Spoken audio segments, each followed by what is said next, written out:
Halo teman-teman semua, perkenalkan nama aku Widan Wijaya dan hari ini aku akan membahas tentang kesalahan berbahasa Indonesia. Well, seperti kita ketahui, di negara kita ini bahasa utamanya itu adalah bahasa Indonesia.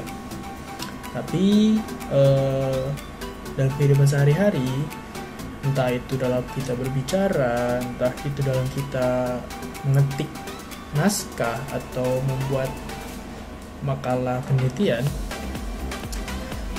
gak jarang ditemui kita melakukan kesalahan dalam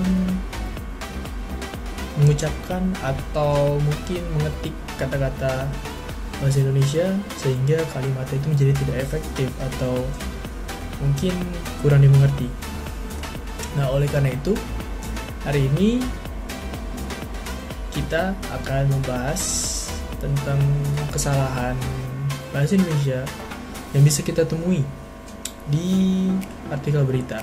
Jadi hari ini aku udah siapin satu buah artikel berita yang nanti kita akan bahas, kita akan melihat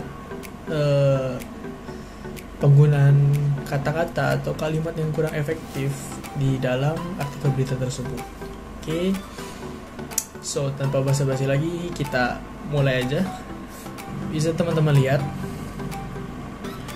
Di sini aku udah punya satu buah artikel berita yang aku ambil langsung dari liputan6.com dengan judul iPhone 13 Pro dan iPhone 13 Pro Max bakal layar AMOLED buatan Samsung.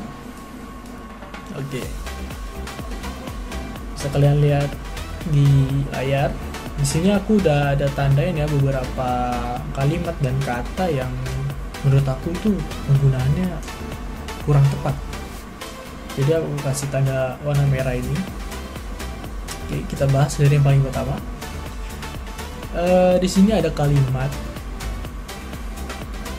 setelah foto notch iPhone 13 dan opsi memori yang ditawarkan untuk penerus iPhone 12 tersebut bocor di internet. Nah, di sini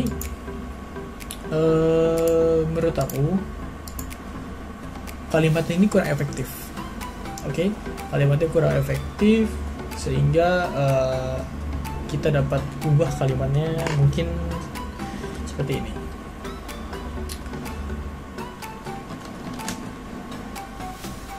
Setelah foto notch dan opsi memori yang ditawarkan iPhone 13 bocor di internet,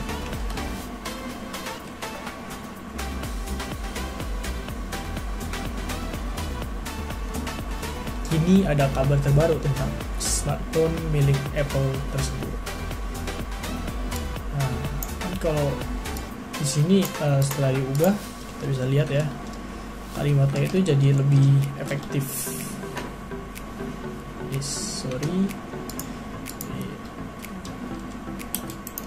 Kalimatnya jadi lebih efektif.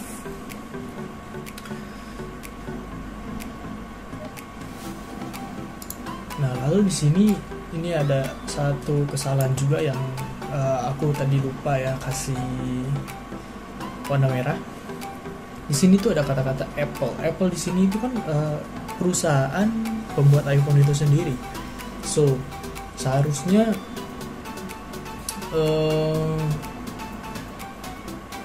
di situ tuh tidak diberikan italik karena itu bukan bahasa asing tentunya, karena itu adalah nama sebuah perusahaan.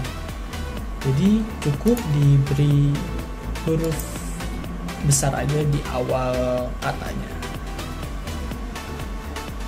Oke. Selanjutnya itu ada lagi kalimat kedua yang mana kalimatnya itu adalah leaker bernama Huawei yang membagikan foto bukti terkuat bakal seperti apa penampilan notch iPhone 13. kalau kita lihat kalimatnya di sini tuh agak kurang baku ya kata-katanya ya. Jadi langkah baiknya kalau kalimat ini kita ubah supaya satu lebih enak dibaca dan mungkin kata-katanya kita buat menjadi yang lebih formal atau lebih baku ya. Oke, kita coba ya. Kita beri tanda petik 2 rui liker yang membagikan foto bukti terkuat akan seperti apa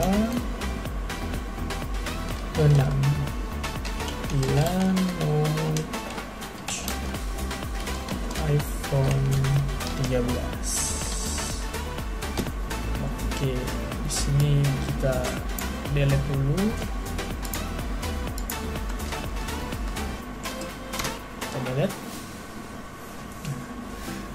2 rui liker. Nah, di sini ada kata-kata liker. Kata-kata liker ini kita beri tanda garis miring karena ini merupakan bahasa asing. Yang mana kalau kita cari ke KBBI atau kita cari di KBBI itu artinya entry data tidak ditemukan, alias kata liker ini tidak termasuk ke dalam KBBI atau tidak termasuk ke dalam bahasa Indonesia. Jadi di sini kita bisa beri italic pada kata liker. Dia membagikan foto bukti terkuat akan seperti apa penampilan notch iPhone 13. Nah, lalu di sini ada kata speaker. Di sini speakernya dia tidak memberikan italic. Padahal speaker ini adalah termasuk ke dalam bahasa asing.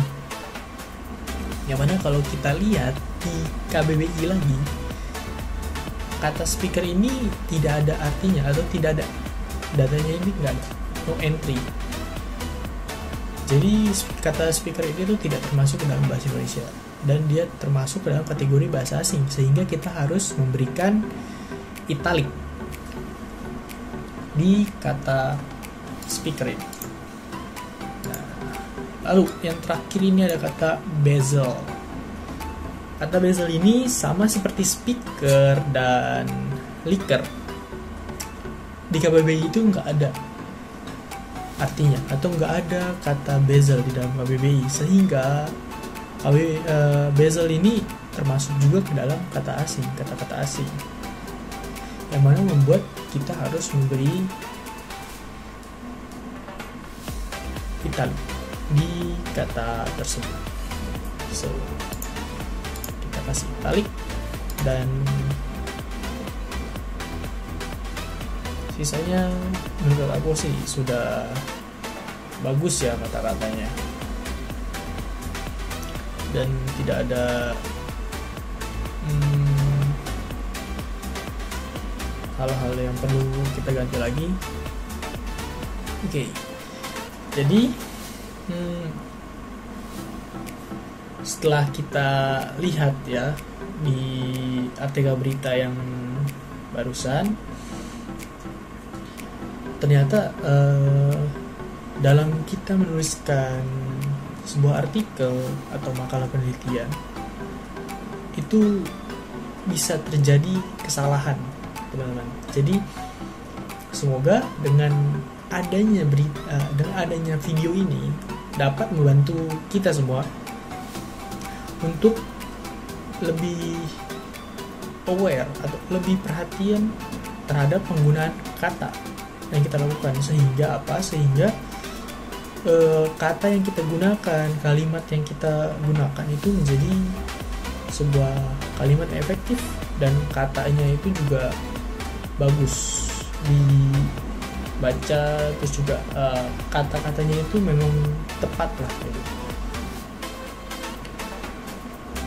Dan ya semoga juga dengan adanya video ini kita dapat membantu nih kebiasaan-kebiasaan buruk kita dalam berkomunikasi, yang mana menggunakan bahasa Indonesia kita dengan baik gitu. Jangan seperti saya atau seperti Ya tadi juga masih sering menggunakan kata so, let's go, dan lain-lain yang sebenarnya itu kurang tepat ya dikatakan, atau penggunaan kata tersebut. Oke, dari aku cukup sekian. Semoga video ini bermanfaat. Semoga kedepannya kita semakin baik lagi dalam menggunakan bahasa Indonesia. Saya William Cisujaya. Terima kasih. Adios.